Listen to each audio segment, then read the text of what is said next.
no, he's recording now. He's letting You've me. got permission. You're in. You're back. We're back. I'm back. You're back. How you doing? I've got a bad back. No. This is the Extra 10% Podcast, helping you get paid tomorrow for what you do today. Invite John Holowaty and Mark Hudson to join you at the breakfast table, ride with you to work, or just randomly stumble across them in the afternoon. Let's get the extra 10% out of your day. Yeah, I'm doing really well, actually. It's been a busy week at Let's One headquarters.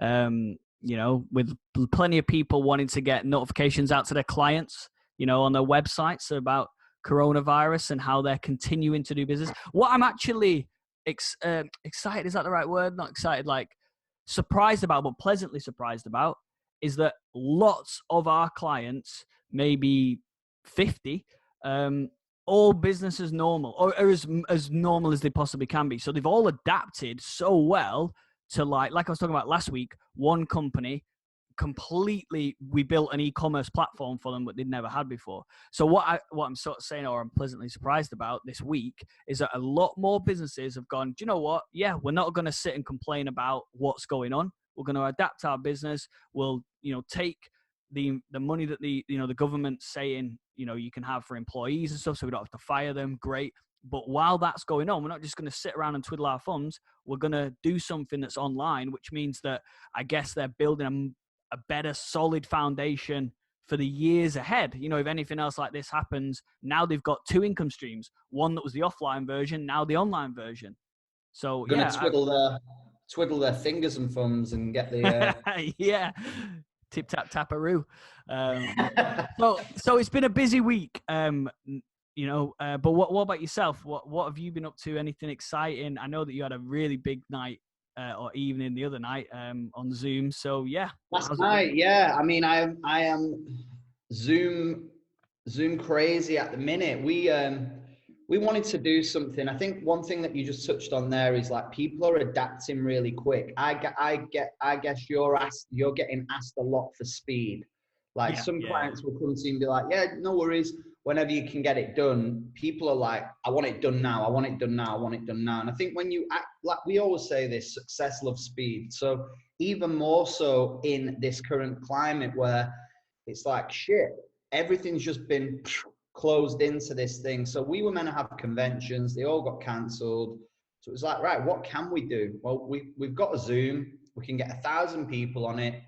Some of our other leaders have got Zooms. They've got the 500 account. So if we do my Zoom as the main mothership and we open that up, and then we can Zoom the Zooms, and we launched this thing called Pajama Convention, and we only launched it like 2 weeks ago. We said the original concept was to do it as an online convention, and then you could have like your team or your partners around at your house, and then everyone would watch the convention on TV. Yeah, together, so you'd get a bit of love and connection. You could have some drinks, take some notes, maybe do your own kind of breakout meeting afterwards. Right. So that was the original thing.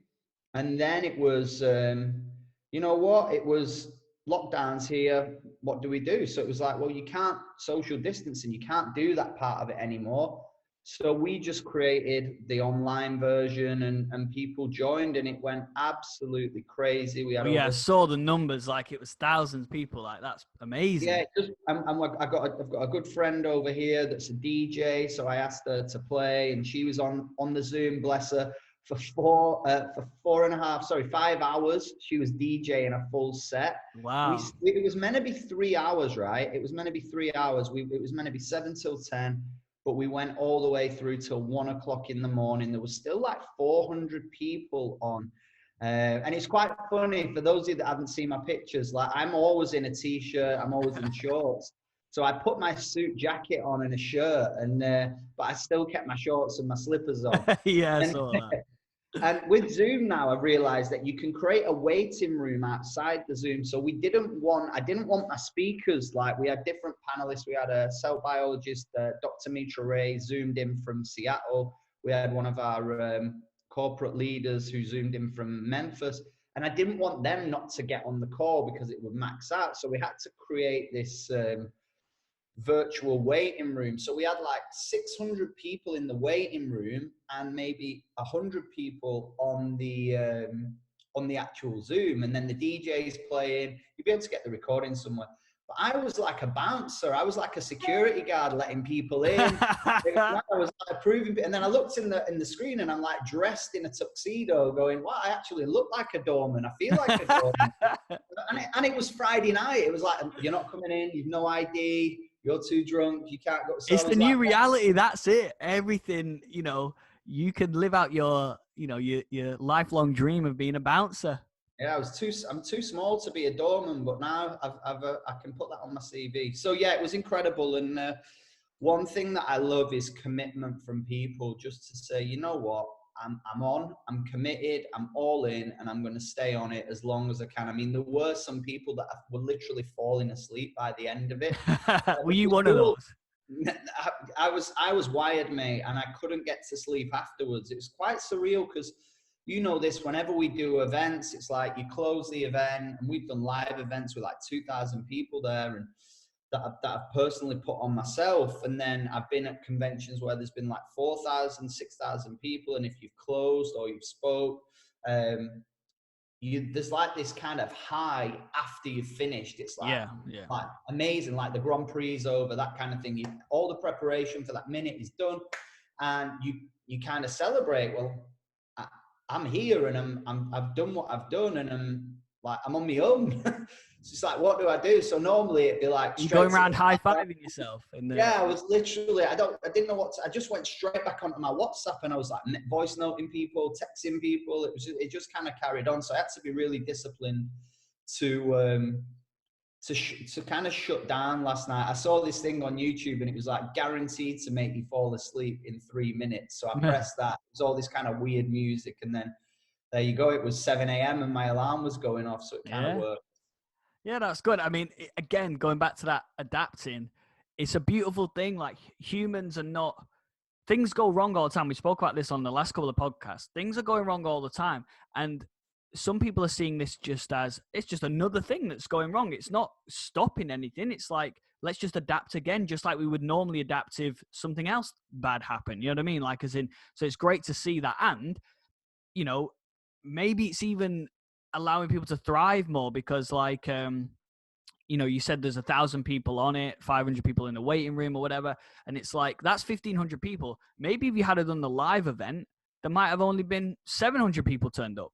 So because it's, more effort, the fact that they all tuned in, you then got double the amount of people listening to the content, being inspired by the speakers, or, whatever, meaning that ripple effect. Then, we talk about the power of numbers, especially in your business. It's like, if those extra 700 people then all talk to one more person, now that's an extra 1,500 people that have heard the news, and then so on and so forth. And it's like, it just shows that plenty of businesses out there can exist without actually having physical contact. 100%. I think 10%. So I think the thing is, like, you hit the nail on the head there, acting quick. There were some people that were like, get me the link, get me the link, get me the link. You have to have a sense of urgency. And there were some people messaging me going, I can't get on. I was like, well, you probably left it too late. Like, right. Yeah. You lose, especially at this time. Like, if you don't take action, if you're not quick off the mark, then somebody else will be in there before you. And you're right. I've done events over the years when I first started my business, before Zoom came into it all, and it became a bit more online, or a lot more online. My circuit was like, I'd do an event on a Monday night in Manchester. I'd then drive to Liverpool on Tuesday night and do an event at a hotel or something like that, in a hotel convention room. I'd then drive down to Birmingham and do an event there. I think you came on one of them when we did one of the podcasts, I think back in the day, from the Range Rover. And then I'd drive down to London, and it was that was kind of my weekly cycle. And I was saying this on the call last night, this lockdown period for me has helped me develop a whole new structure to my week. So now we have a call on a Monday night, we have a call on a Tuesday night, we have a call on a Wednesday night, we have a call on a Thursday night. I do a call Monday morning for my Australian team. I do a call on a Thursday midday for our team that's launching in Singapore and Malaysia, the team that's launching in Dubai, that's a Monday afternoon call. So being here, you can literally go around the world, and it's really helped me zone in on structure and how important structure is. And I know you change your background, like when you're in the different locations. Man, it's just me and this fridge, my best friend. You need like a green screen so that, yeah, when you're in somewhere warm, you can have like the beach behind you. And then when you're right, you can do it on here. I think you can, yeah. I don't know which one it is, but you absolutely can do it. But no, it's good. And it's like the other side of it is, and I guess we have to appreciate this because we've experienced it firsthand, is it's quite often easier to, I guess, pass on enthusiasm face to face, right? So without like Zoom. So like if you're actually in the room with somebody, it's quite a lot easier, I would say, to kind of get your point across and whatever. But if you can only do those once a month with a person, it's actually better to have 10 calls that are digital. That's going to add up to more kind of, I guess, because everybody in life has like peaks and troughs of their like enthusiasm. So I remember, like, you know, if you're doing an event, somebody's kind of excitement level is 100, right, when they leave that event. But then as the day goes on, it gets lower and lower and lower. And then it maybe within 10 days, they're at 10% again of enthusiasm about an idea or whatever. So at that point is when you need another event. Or actually you want to catch it before they get to that low point, right? Which is essentially what you're doing now, because you can have a call every week and people can jump on every week and get that boost of enthusiasm. Whereas before, they'd have to wait till the end of the month, which by then they might have really gone off the idea or not been excited or had a few setbacks that they haven't had the support network. Because imagine you have a Zoom call on the Monday and then you're really excited Tuesday, Wednesday, Thursday, meaning even if people say they're not into your idea, you carry on anyway because you've still got that buzz, right? Then on the Saturday, somebody says no, and then maybe Sunday someone says no. So then by the time Monday comes around, oh God, is this really the right thing? Whatever. But then on Monday night, you have another call. Boom, you go back up to 100. So it's kind of that. You didn't have that before, I suppose, is what I'm saying, is that, all right, you might now be able to get somebody only to a 90% out of 100 on a Zoom call, but you're able to do it every single week. Whereas with the face-to-face, you could get them right to 100, but it was like months before the next one or whatever. Totally. We call it staying close to the fire, right? So if you stay close to the fire, what does fire give you? It gives you light. It gives you heat. It gives you... Toasty marshmallows. Yeah, marshmallows. So if you stay close to the fire in our business, you're staying close to the motivation, the inspiration, and the system. Whereas when we didn't have Zoom, it was like you'd get really warm next to the fire and you feel really enthusiastic and it was great. But then the fire would instantly disappear. It would slowly it would either instantly disappear because people would go to the event on the Saturday, they'd feel like amazing, I'm going to change my life. And then the next day or 2 days after, they were back working in the job that they hated, and that would really suppress them and demotivate them. Some people it would obviously motivate to keep going, but some people it'd be like, oh, I just wish I was back in that. Well, it's the Superman versus Clark Kent thing, right? On the Saturday, they may have spoke in front of 1,000 people giving their testimonial, and then on the Tuesday, they've got Bob bloody stinking next to them, you know, slurping his brew. And it's like, what the hell has happened in the last 2 days? So yeah, I totally get that. And that's a really key point, actually, is staying that's close. That's another point, though, with Zoom. You don't have to sit next to Smelly Bob anymore. Yeah, that's true. Yeah, that's true. Well, unless you live with him, and then it's, you know, that's coronavirus has got your hook, line, and sinker there. But no, what I was going to say is, like, you touched on the point of proximity, right?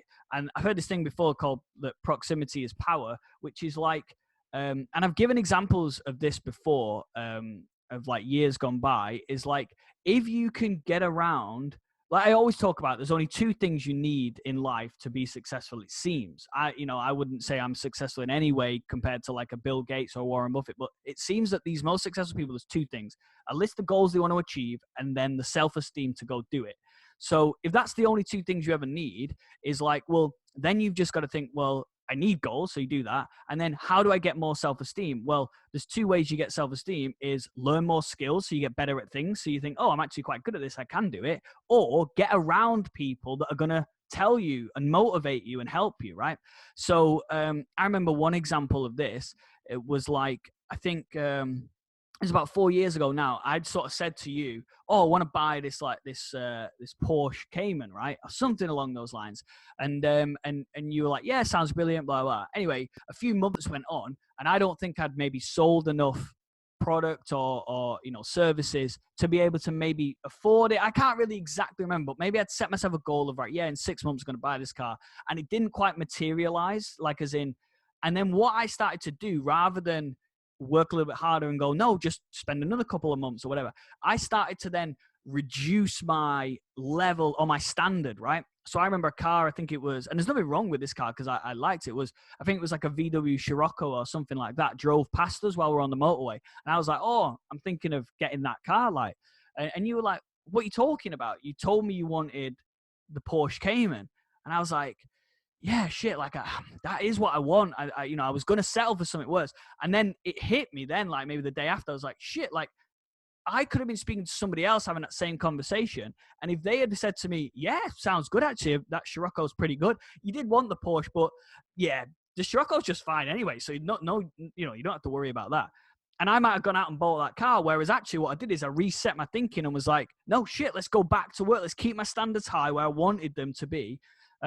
So proximity is power. Like I say, you have the ability, not so much in the coronavirus times because we are locked down with the people we started with or whatever, but you do in life have the ability to choose who you spend time with.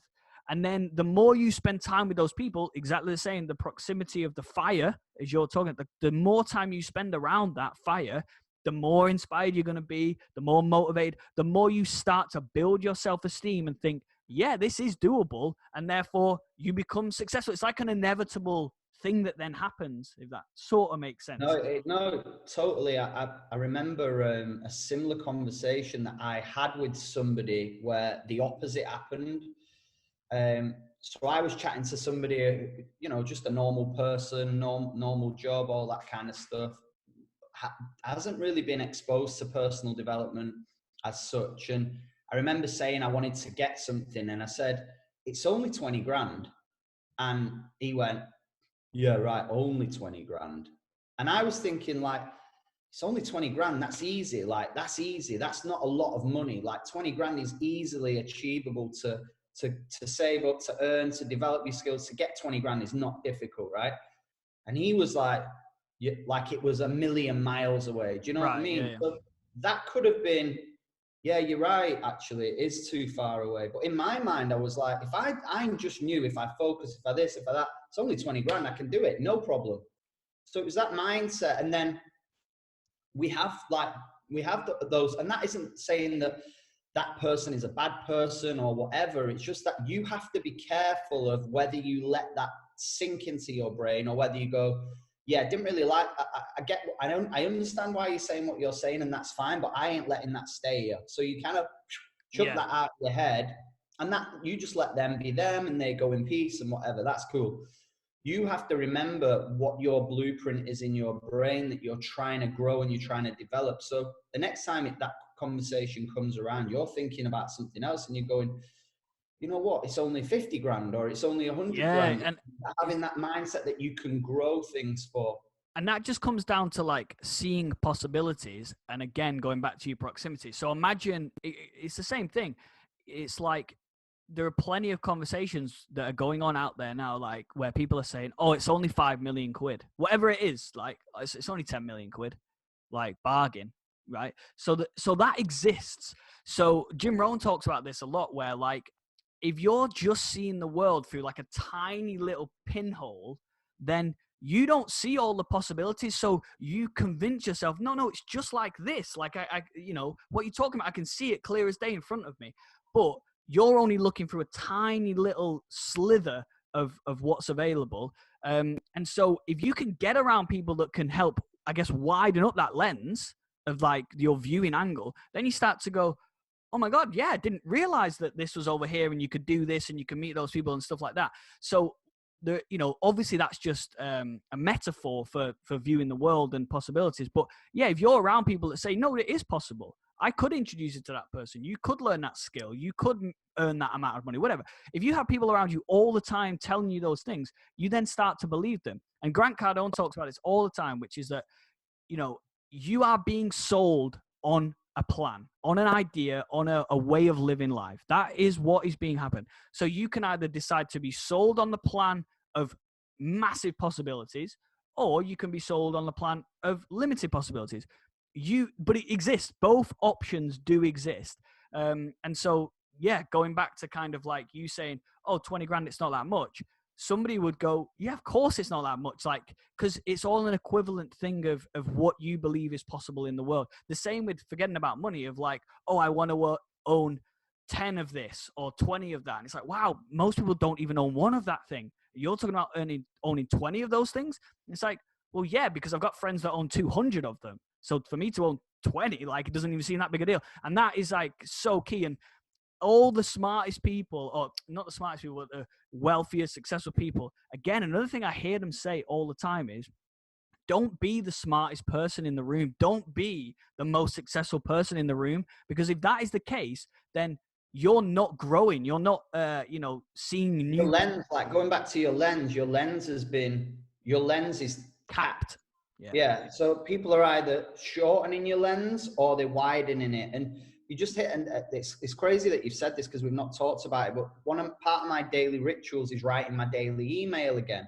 I used to be really consistent with my emails, and I've got this amazing morning routine now where I do 5 things before I turn my phone on, and one of them is writing my daily email. And I wrote this morning, everything that you want, somebody has already done.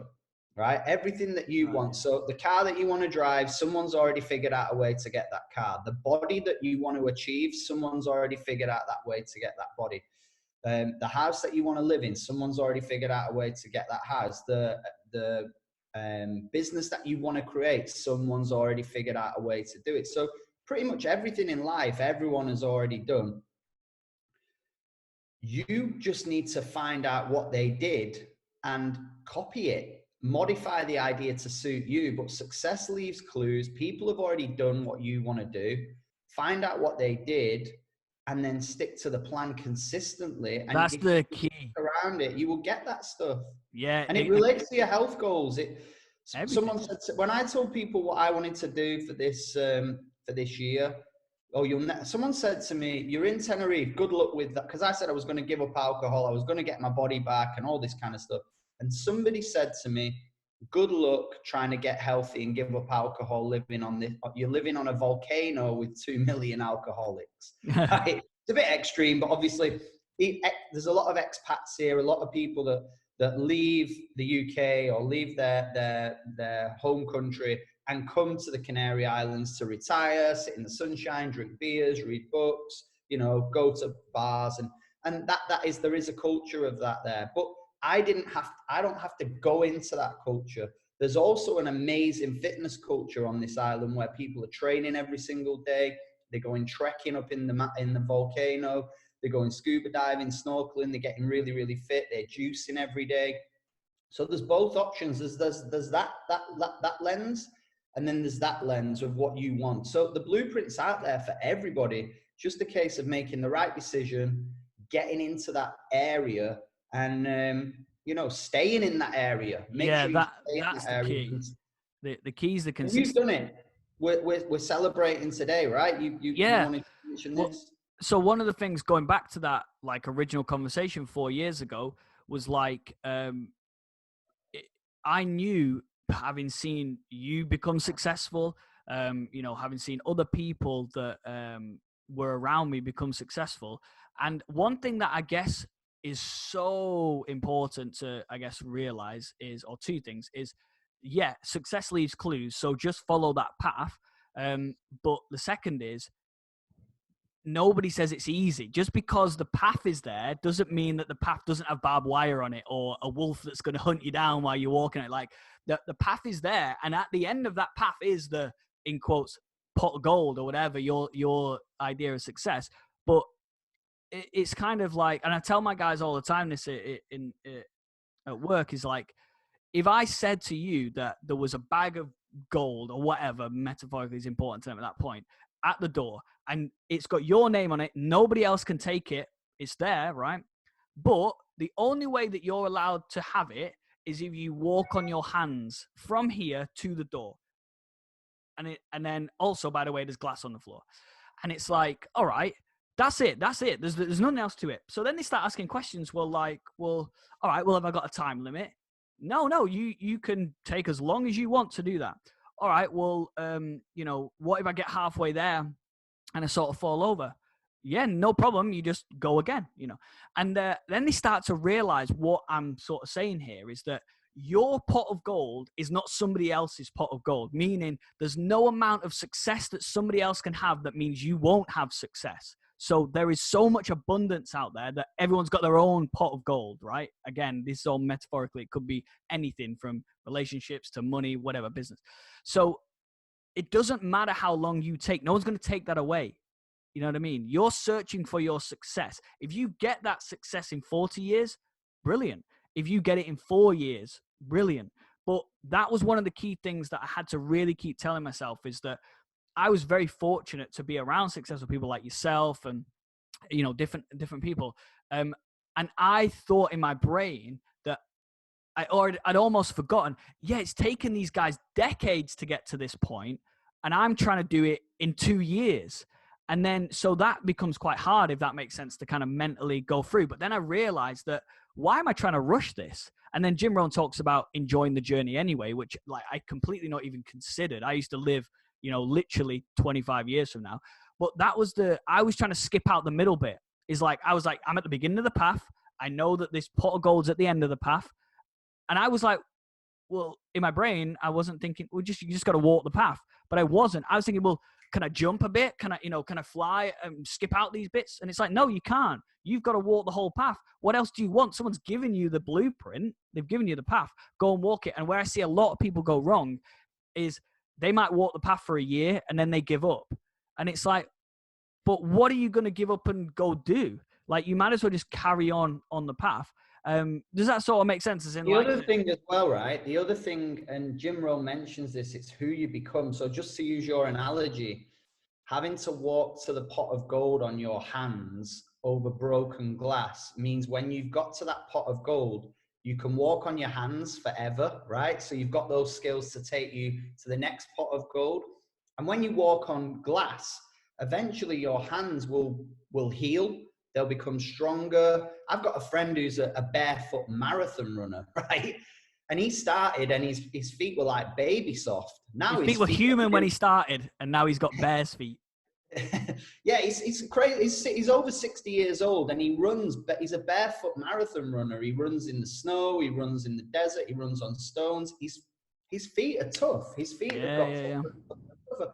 It's the same with this. When you get your very first no in business, it's like, oh God, that really hurt, right? How am I going to get another one? And then you get another one and you get another. And then as you're moving along, which I'd demonstrate for you, but you don't want to all on top of the laptop, you will be able to walk on your hands forever, and your hands will become really tough. We call it in our business building your rhino skin. Your rhino skin develops and you gain momentum. So the Jim Rohn quote is, success isn't that thing, it's who you become along the way to get there. And it's so true. So look where you've come in 4 years. We're celebrating the Let's One 4-year anniversary. Yeah, I think 4 months last week for the baby, now 4 weeks for the baby last week, and 4 years for the business. So I think the official day is like the 26th of April, but it's this kind of month. So like the way that obviously the financial years works is that it started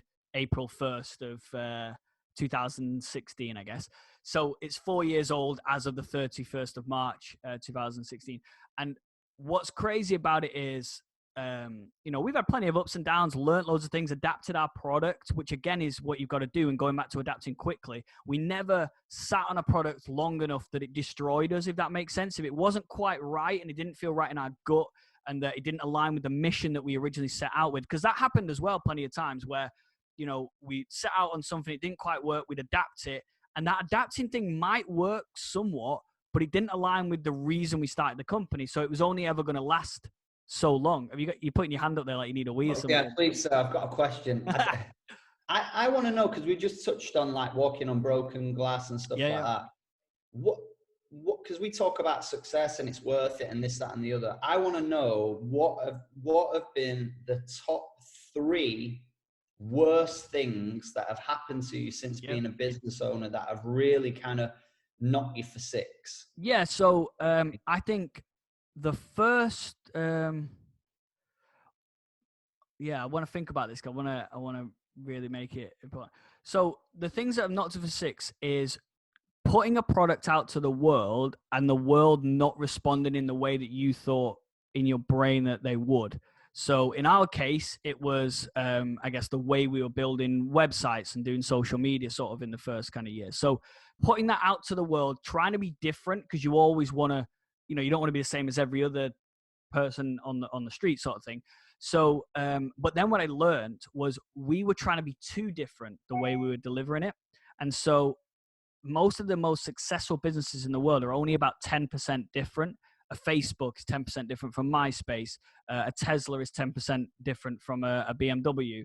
And it's like the fundamentals were still there, whereas what we were trying to do is we were trying to be like 30% different, 40% different. And that was too much change too quickly. So we weren't able to, I guess, capture the imagination of the client. So that was really tough to kind of go, right, what I thought was the best thing since sliced bread, the rest of the world doesn't think that.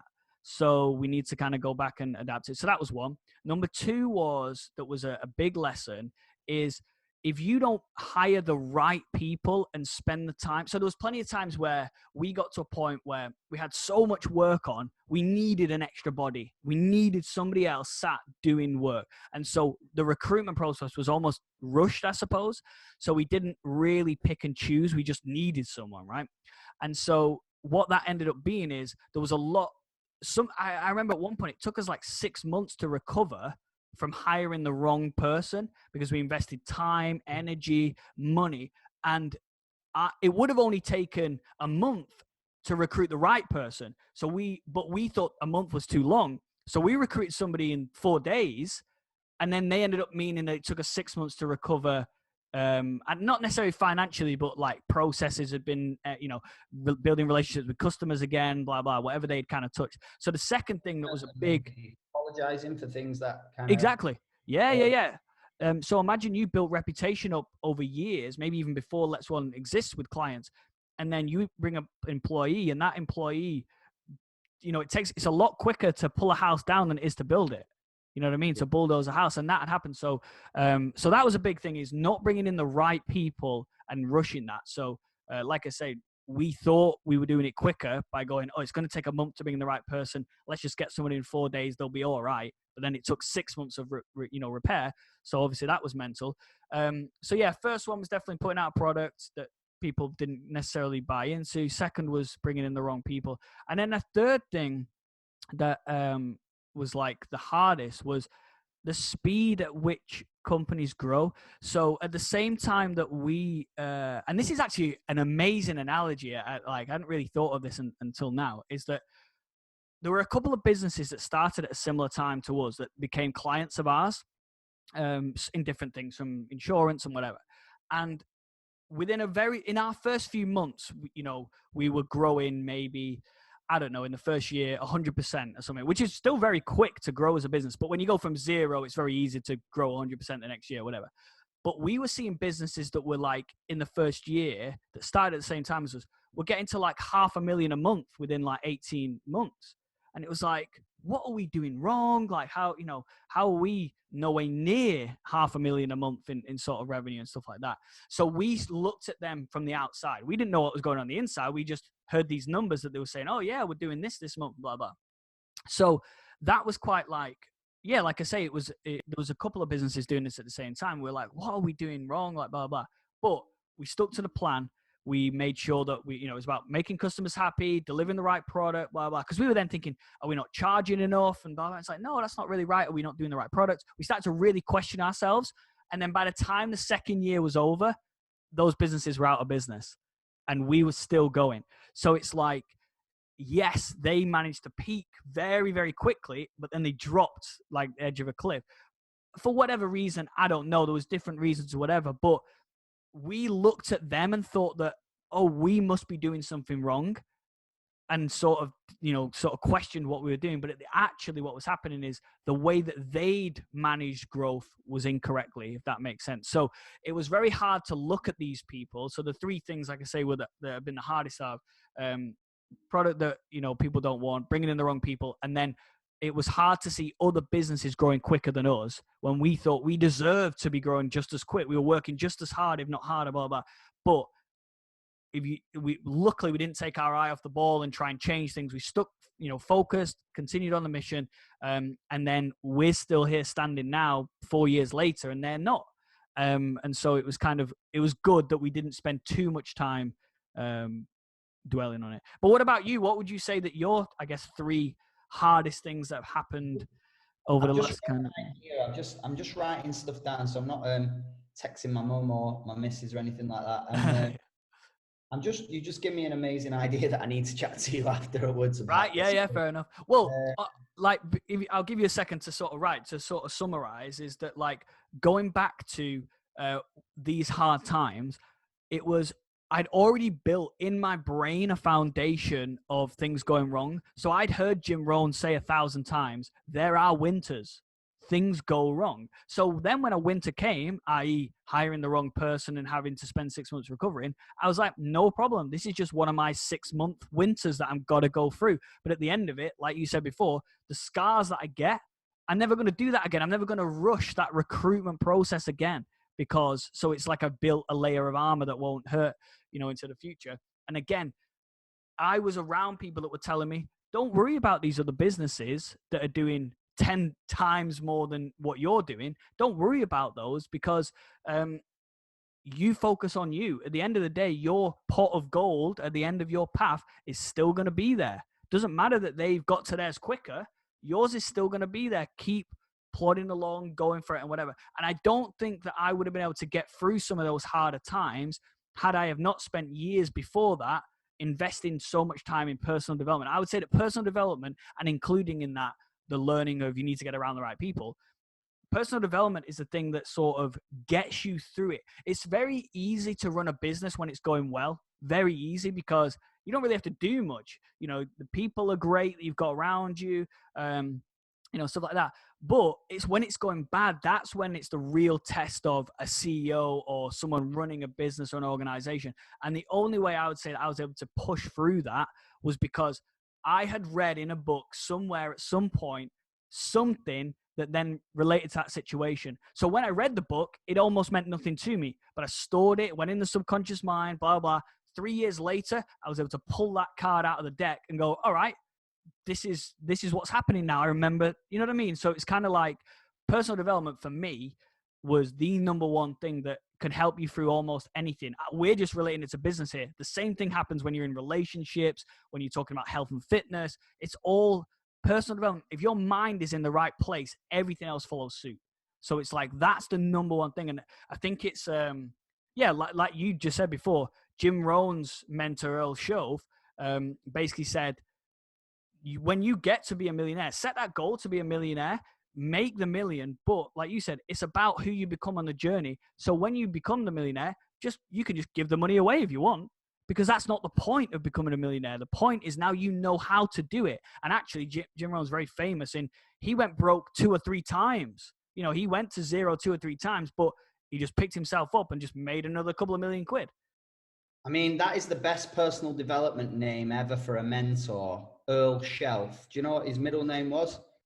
Bookshelf. So there we go. That is another for this podcast. Anyway, go on then. So the 3 things that you've been scrambling to write down. What has happened over the last? The idea, because it's a private thing, but I put it in our group chat. Yeah. So maybe in future when we put this idea into fruition, we'll be able to relay this thing. And this is what this whole podcast was all about, like just having a chat over a coffee in the morning, brainstorming ideas, and then who knows what's going to come out of it. My biggest kind of moments, my top 3 that kind of ring a bell. One occasion, I can still remember the guy now. I first started as a person. I know exactly what story you're going to tell. It's just mental. Like anyway, go on. And what you had to do, you had to obviously add value. So you give somebody a taster session. So you'd spend like 30 minutes with them. So you'd walk around the gym and you'd go up to people in the gym that were training and go, hey, what are your goals? What are you working on? Do you need some help? And they go, yeah, I'm struggling with this, I'm struggling with that. Okay, cool. So I can show you something now in 5 minutes, if you've got 5 minutes, or I can book you into a one-to-one consultation. It's totally free, and you know, we can set it up there. And I used to walk around the gym with my diary.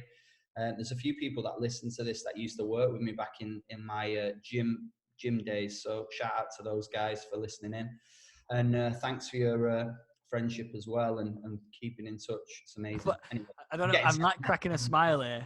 I Yeah. apologize, but I'm like, but yeah, and I used to walk around that gym speaking to people, and some would be like, no, I'm all right, thanks, and that was fine. But some people were like, yeah, let's book it in. So I booked people in, and one guy I booked in, he was really enthusiastic, and I took him through this program. He had a really sore lower back, so I showed him we did a postural analysis on him.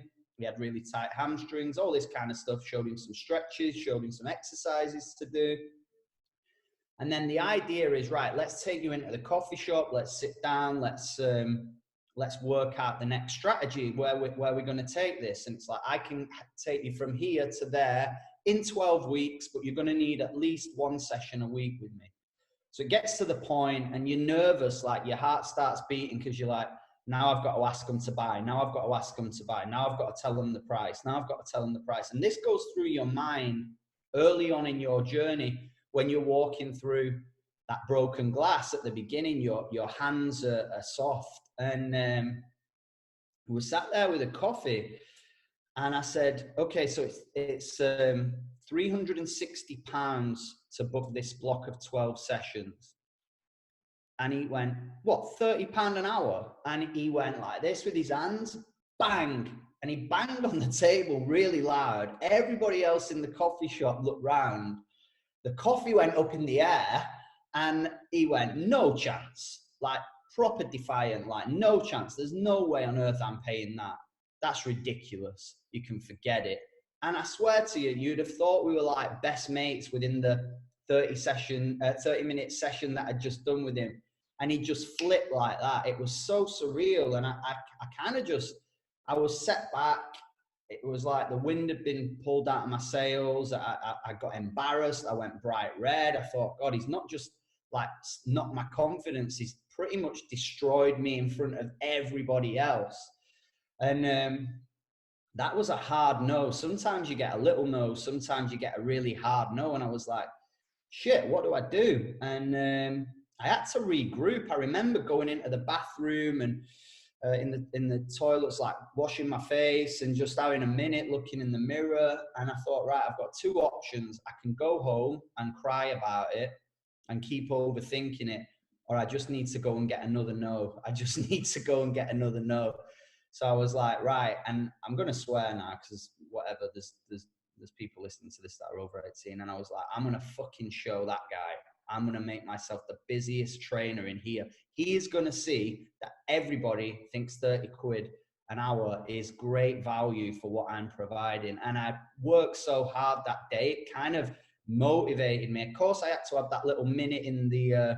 yeah, like a reset, like a reset. It was like, right, you're at the crossroads. You got two options now. You can go home and cry, or you can get back out there and go again. It was like a boxer getting knocked down in the ring. And I went into the gym and I worked so hard, and I used to see him every single day. And the other thing that I said to myself was, I am going to make that guy fall in love with me, right? That is what I'm going to do. And I don't mean like in that. Now you're happily married, the two of you. I wasn't going to invite him into the bathroom with me.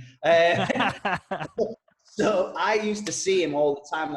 And he was called John, believe it or not. So he had the same name as me. So it was easy not to forget his name. So I was like, John, how you doing, mate? How are you? Every time I see him, how's things going? How's your back? And inside I'll be thinking, I hope your back's killing you. So, and I'll be like, I hope your back's feeling better, and so on and so forth. And I kept doing what I was doing, and his back never got better, by the way. He did a few of the things that I showed him, but obviously it's not the same just getting looking at the menu. You have to try the food on there and eat Right. it. Yeah. And I remember him saying to me, bloody hell, you're busy. You're really busy. And I was like, yeah, it's going really well. And that was it for me. That was my moment of, I'd kind of come through that. So that was my first. Are you sure that this guy existed? That you didn't just like make him up metaphorically in your head, and that's the plot twist of this film? No, it's a true story. I can probably see. I could see what he looks like now. I mean, he was quite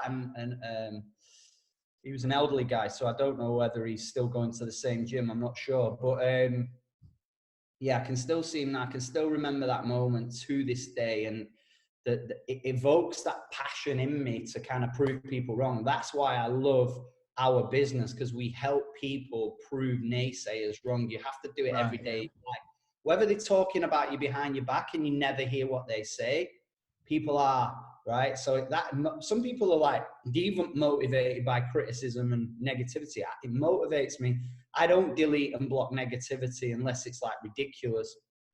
I kind of keep it on there because it fuels my fire. But my second moment of worst moment ever was when I moved from that gym to another studio, was being in there in the winter and everything was going wrong. It was freezing cold. That gym didn't have any heating in it. So in the winter, it was absolutely freezing. It was like, you know what England's like. It's not just that ice cold, it's damp cold. It gets into your bones. Everything was damp in the room. It was freezing. It was like bad for your chest. And I just remember thinking, this isn't what I wanted. What am I doing? I used to be able to go into a gym that was clean, that was like lit up. It was, it had a load of people in it. And now I'm in this ice box of a gym with like 10 mats out on the floor, a pile of dumbbells, no clients, no one to speak to. And it was a pretty lonely place, let me tell you. And I remember thinking like, and everything is going wrong. I used to get parking tickets all the time because you were only allowed to have 30 minutes free parking outside the gym. So that was a nightmare for my clients. They didn't want to pay. Some of them didn't want to pay for parking. It wasn't the fact that it was expensive. It was just the hassle of going to the machine and having to have change and all that kind of stuff. I was getting parking tickets. I got a speeding fine. And in the gym? No, in the gym. No, I wasn't doing running really fast. Yeah. So, and I remember just having sleepless nights. I don't know if anybody on this call gets night sweats, but I used to get. I'm very laid back, but I think when I'm asleep, my mind must go into overdrive. It couldn't shut off. And I used to wake up in the night thinking I was like 3 years old and I'd peed the bed when I hadn't. I was freezing cold and I'd been sweating so much in my sleep because my mind would not switch off from all these problems that were going on. And that was a long time. That was a long period for me of like walking on that broken glass of like, this is painful. And it took a few things for me to get out of that. It took a really honest conversation from a really good friend. And it also took me to give up alcohol and focus on my business for a 90-day period of just all that massive action, not letting any distractions going in and going, this is the worst it's going to get. Like, what's the worst that can happen now? I go out of business and that's it. Or I can make it a success. And thankfully, I came through that 90-day period and I turned the ship around. And sometimes it's not about going from like, 100 quid a month to 1,000 quid a month or 1 client to 10 clients. It's actually just getting to the point where you've got a new client. And that's all it was for me. It was just that little win. If it was a game of tennis and every shot you're hitting was bad, you just need to hit one good shot and you're like, bam, I'm back in. It's like they talk about it in football, like the striker, the centre forward, Michael Owen or whatever, they used to say, oh, he's on a goal drought. He just needs a goal to like bounce. Relevant players like that. Relevant players like Michael. Who's the top striker now? I don't know. There hasn't been a football player there hasn't been a football match in like 6 weeks. Yeah, that's true. So But yeah, Peter Crouch is another one. No, I'm joking. Harry Kane. So Harry Kane is an example, top Right, England yeah. striker, not scored in like 10 games. And the commentators would always say, one just needs to go in off his shin, like just Yeah. to break the chin. And it's the same in business. You just need that little bit where, and the harder you work, the more one will bounce in off your shin. The harder you work, the more you'll get that little bite of the cherry. And it's like, right, I've got that person now. I've got an order. I've got a customer. I've got a new team member or whatever. And I've had a good workout in the gym. You just broke that chain of negativity. Then you can start to build on top of it. That's it. It's just about breaking it, isn't it? As in, like, everything is patterns and habits.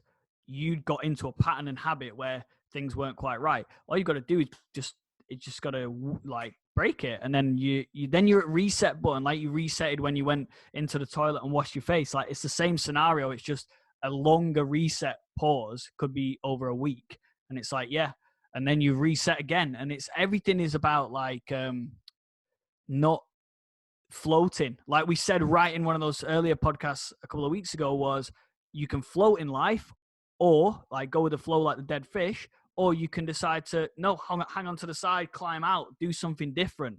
You know what I mean? It's like so that's all you've done, I suppose, at that point, which is great.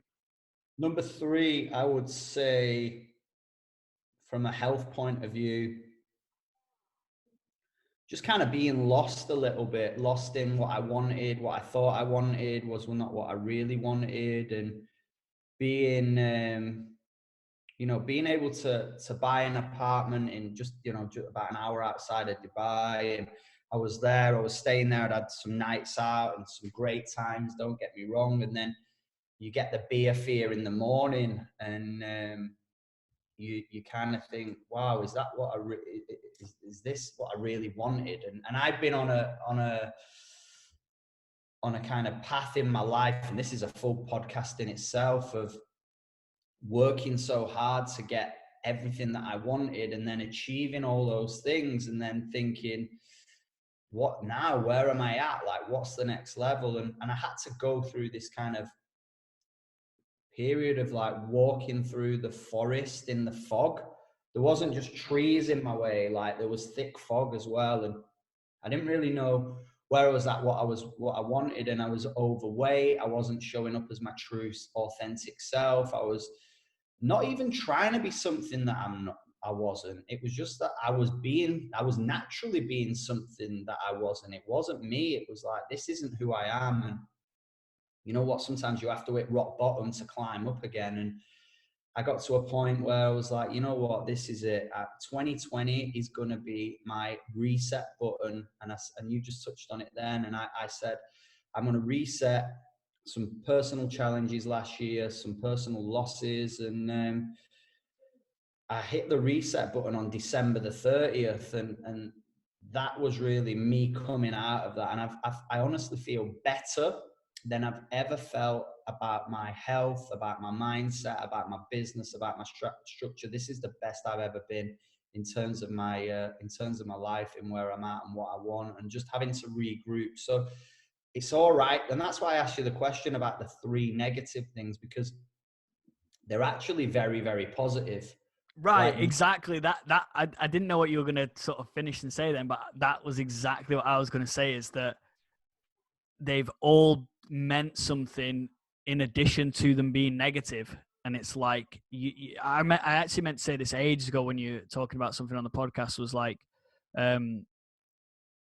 if you look for the positive in everything, you'll always find it, because you won't stop until you find it. So it's like, it's just inevitable that what is the little thing? Like, even if something as stupid as stubbing your toe, it's like, what's the positive in this? Well, maybe I don't even know what what far-fetched story you could make up or whatever, but there could be something. And I remember, Christian, obviously a good friend of ours, was saying that, I remember he got a brand new car years ago now, it's probably 10 years ago, and he was driving on the motorway, literally back home from the dealership, and he heard this massive bang on the like front of the car. And he'll be able to tell you this story more accurate. This is kind of just how I remember it. And like, he was like, oh, what the hell? Like, something. Anyway, he pulled over into the services, and like looked, and like, yeah, massive scratch down the side. Nothing major, but a few £100 worth of damage on the first day he'd got the car and whatever. So he was like, oh, for God's sake, whatever. And he's like, do you know what? Doesn't matter, like, whatever. And then I think in front of him then on the motorway, there was like an accident, like an actual car crash. So he'd had this stone hit his thing. He'd pulled off. And then in his brain, he thought, wow, like, thank God this stone hit my car, because I could have been in that car crash. So he, again, going back to that's like it's a bad scenario, but you've got to look for what's the good, what is the amazing thing that's happened out of this. And in that case, it was something really drastic, like, you know, a car accident, but there are millions of different sort of things. So I totally agree with what you're saying there, is that like, how you react to that situation. I mean, the stubbing the toe thing, you might never know what that would be, because you stub your toe and you're like, that kills. So you start hopping around in a circle like everyone does when they've stubbed their toe. That broke the chain to something. So maybe you were feeling really negative and you were going to make a cup of tea and you stub your toe, and then that pain, that instant shock is like, right, just hang on a minute, just slow down. I actually do this. Do you ever do that? Stub your toe on purpose? No, but like, if I'm like mad about something, and like in the back of my mind, I know I shouldn't be mad about it, right? But I'm just mad for whatever reason, and then something will hurt me. Like I'll bang my elbow on the door or whatever the hell it might be, and then my brain goes, right, stop being an idiot now. You don't need to be mad about this thing. It happens all the time. Well, not all the time, but like I notice that happening. Do you do that? I don't know. Yeah, I know what you're saying. It's a story of like an amazing mentor of mine who's sadly no longer with us, a guy called Shay Senior.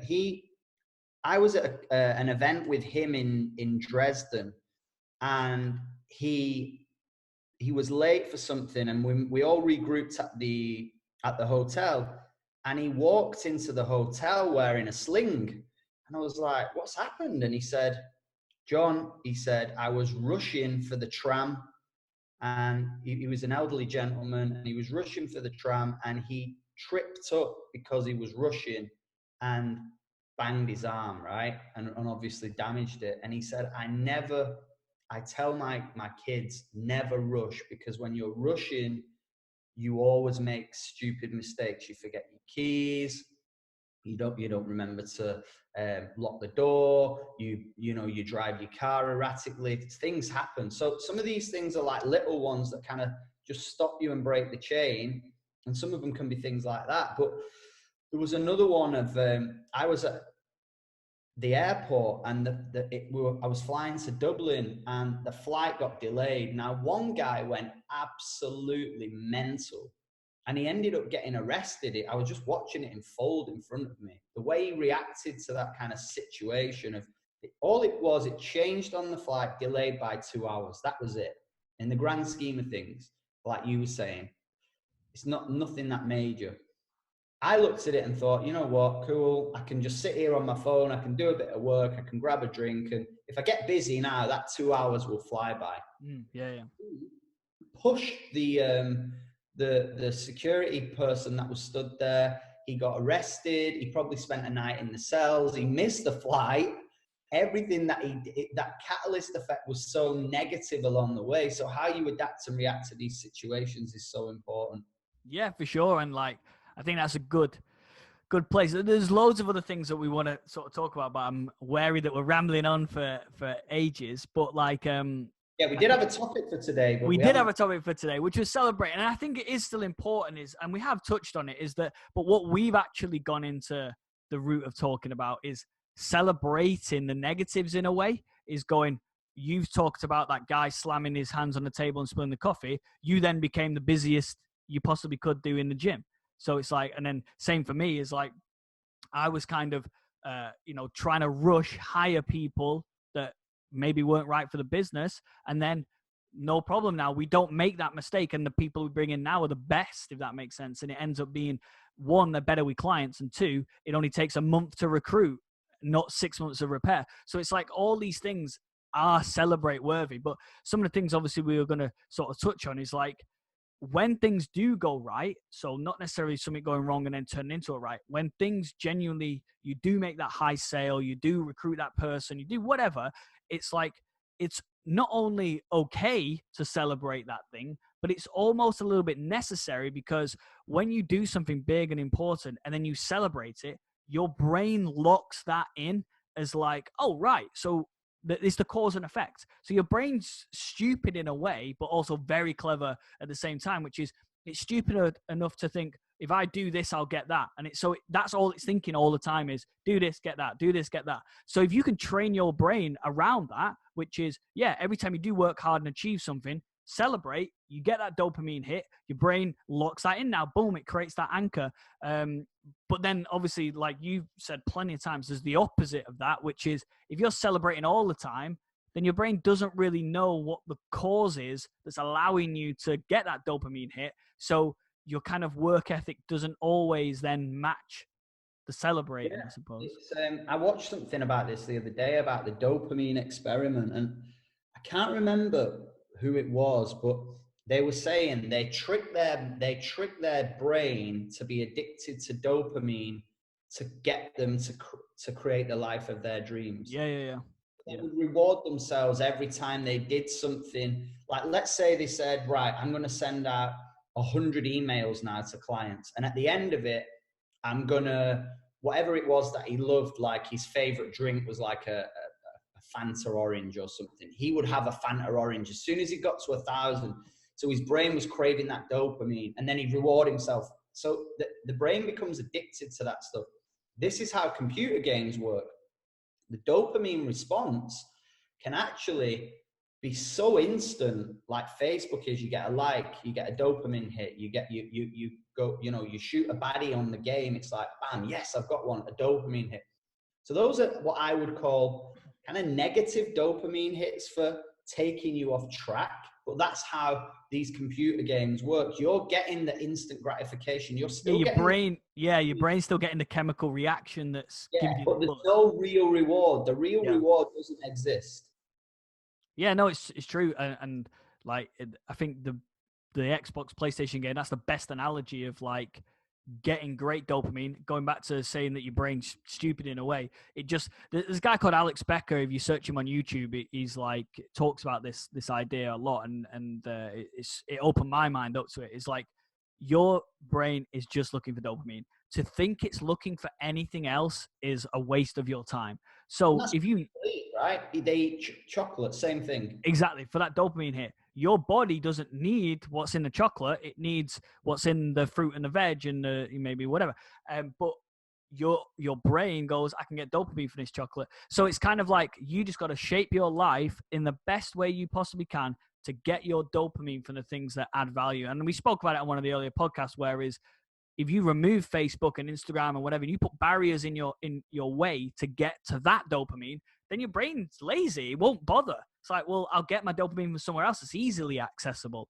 So, and that's what I'm saying is you kind of got to set your life up. If you want this, you got to set your life up in a way that you get your dopamine from sending 1,000 emails, because now you've added value and your business is, so it makes so much sense. So to kind of, I guess, summarize is, number one, subscribe to us on YouTube so you can see our beautiful faces, and you can see John in his suit. Maybe today, are you in the opposite of that? So you actually got suit pants on and shoes and then a t-shirt on the top. Oh, I should have. That would have been. That reminds me of a funny story though, of a guy that I did train who forgot his gym shoes. He was a businessman, and I made him train in gym shirt like this, gym shorts, and then he had black shoes. I swear to you, he looked like Mr. Bean. It was hilarious. That is brilliant. So we were going to talk a bit about celebrations, but I think we saved the kind of the celebrating in different ways that you can celebrate. I think we saved that for another podcast because we don't want to keep people listening to us all day. You need to go out and figure out what you need to do to grow your business right now and get where you want to be and grow your mindsets. And apparently, as this podcast is being released, so I guess everybody sort of knows we record it on the Saturday, post it on the Sunday. That's our sort of mantra, and we've been sticking to that and getting some great response. So thanks for our feedback so far. But as this podcast goes out, supposedly tomorrow for you and I, John, it's the hottest day of the year in the UK. I don't know what it's supposed to be like with you guys, but I don't know what that means. 11 degrees. I don't know. But it's supposed to be the hottest day in the UK so far this year tomorrow. So maybe people are having barbecues, self-isolating barbecues tomorrow. barbecue for one, but listen to us. Share it with anybody that you think will get value from. I think this one today, I would be sharing this with anyone that you know is going through a tough time. Yeah, that'd be the best thing for us. If we know, and we don't even have to know, but it'd be amazing to think that this podcast today, this hour and a half that we've been chatting, will help somebody take one more step. Yeah, absolutely. So yeah, we'll see you guys next week. The Extra 10% Podcast. Remember to like the John and Mark Facebook page on Facebook or visit johnandmark.co.uk for exclusive updates and content. Why not share this podcast with a friend and help them get paid tomorrow for what they do today?